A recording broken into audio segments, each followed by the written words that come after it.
C'est étonnant, non? Que tonne la colère du peuple français. Voici l'implacable réquisitoire du procureur général de la République des proches françaises.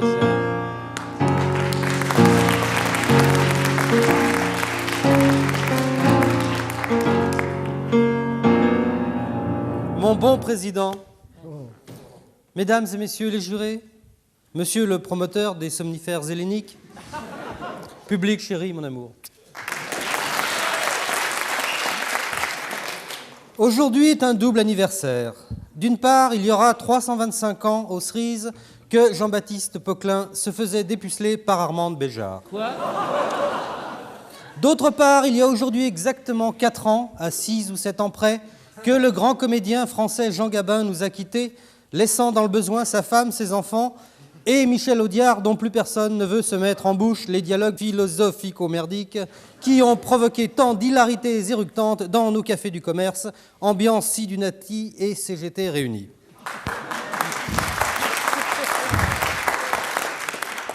Mais voilà-t-il point que je lis dans l'œil lourd, torve et injecté de sang, quoique bordé de magnifiques cils d'un beau brun roux, de notre bien-aimé président, voilà-t-il point que je lis dans ce regard gorgé de vive intelligence, comme une muette interrogation.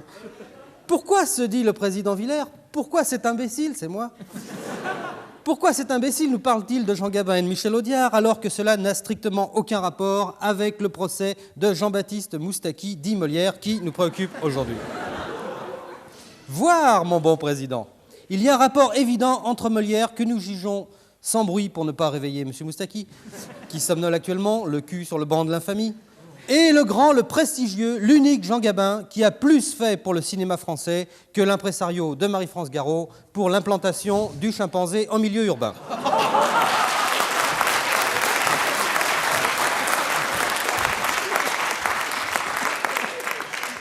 Je m'explique, M. Moustaki.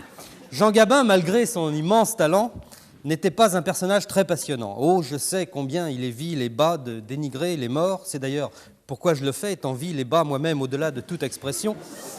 Car en vérité, je vous le dis, Jean Gabin était légèrement faucheton sur les bords. Mais était-ce une raison pour ressortir de l'ombre, comme l'a fait Roger Codjo récemment, les fourberies de ce Gabin? À ce stade... À ce stade de mon réquisitoire, Monsieur le Président, Mesdames et Messieurs les jurés, alors que je vous sens les uns et les autres pantelants d'admiration pour la fulgurante clarté de ma démonstration de la culpabilité de Jojo Moustaki, dit la Tsetse du Pirée,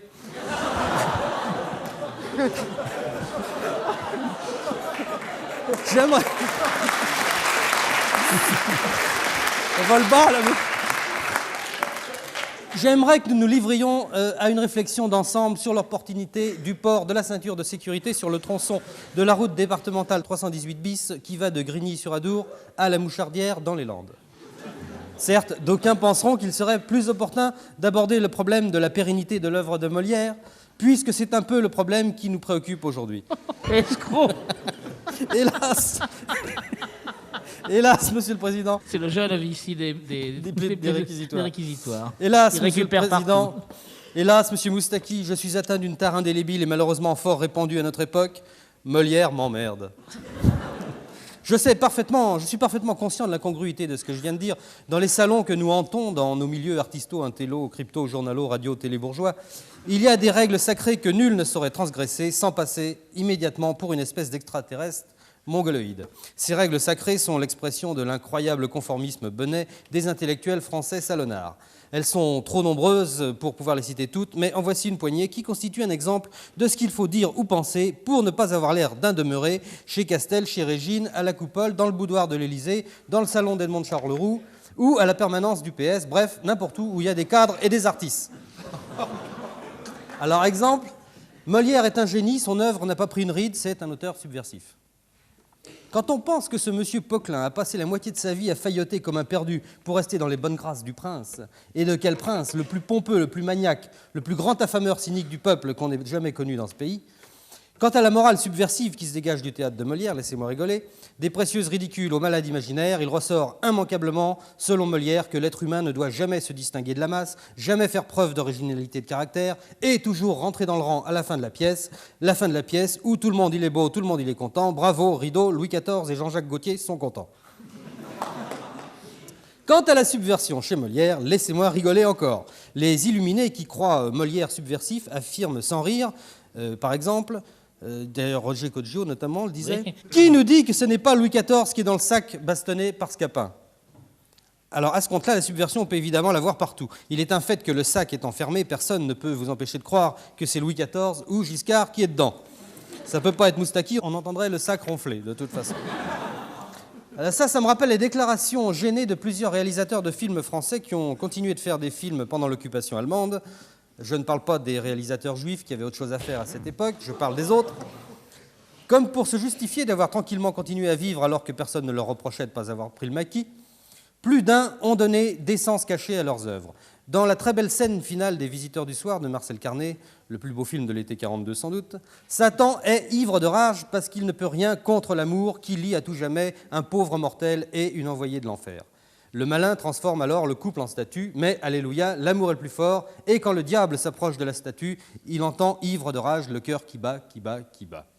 Depuis, maints critiques opportunistes, excusez-moi pour le pléonasme, maints critiques opportunistes ont cru reconnaître dans ce cœur qui bat la flamme jamais éteinte de la résistance. Ce ne sont évidemment pas Carnet ou Prévert qui les auront démentis.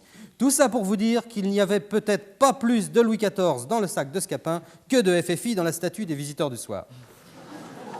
Mais le temps qui m'est imparti touche à sa fin. Il vaut mieux qu'il touche à sa fin qu'à ma femme, sinon je cogne. J'entends par-dessus les ronflements de l'accusé cliqueter les ossements de l'avocat famélique, signe qu'il a envie de se lever, et il me reste juste le temps de signaler aux apprentis intello 2 ou 3 choses rigolotes, 2 ou 3 autres règles sacrées à ne pas transgresser sous aucun prétexte, sous peine de passer pour un con. Alors ne dites jamais « j'ai trouvé des lenteurs dans le dernier film de Bergman ». Léo Ferré, c'est pas pour dire, il a pris un coup de mou. Je comprends rien à Marguerite Duras. J'aime bien Jean-Luc Godard, dommage qu'il fasse du cinéma. Racine, ça me paraît un tout petit peu démodé. Roland Barthes est mort ? Oh, c'est une grosse perte pour le cyclisme. Ah, pardon, je confonds avec Roland Robic. Et surtout, ne dites jamais « j'aime moins Woody Allen depuis Manhattan ». J'ai osé dire cela moi-même le mois dernier dans un salon. L'incrédulité et le mépris que j'ai lu dans le regard outré de mes amis à cet instant, je ne l'avais rencontré qu'une fois dans ma vie. C'était dans l'œil du curé de la Madeleine, un dimanche à la grand-messe, quand un enfant de chœur ballonné a pété pendant l'élévation.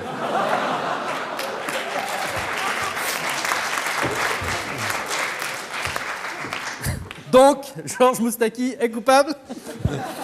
Qu'on lui coupe la tête doucement pour ne pas le réveiller, bien sûr.